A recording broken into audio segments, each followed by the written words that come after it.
Ikhwan fillah rahimakumullah, ada ungkapan di masyarakat, al-adabu qabla al-ilm, bahwa adab didahulukan daripada ilmu. Tetapi kami berbeda, karena kami meyakini bahwa adab bagian dari amal, dan amal itu membutuhkan landasan keilmuan, landasan hukum, atau pijakan di dalam kesahan atau ketidaksahan sebuah amal. Sedangkan Rasulullah sudah menyebutkan, man amila amalan laisa alaihi amruna fahuwa raddun.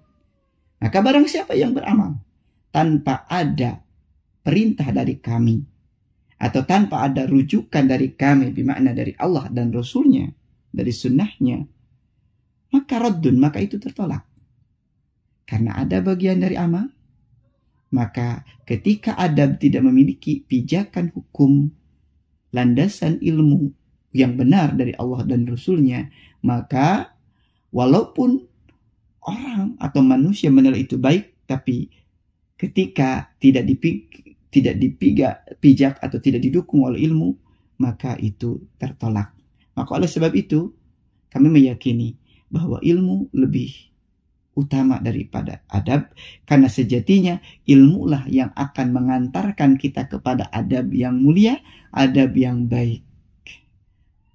Oleh sebab itu, mari kita menuntut ilmu, mari kita gemarkan talab ilmu, mari kita kuatkan ilmu kita dengan mengamalkannya.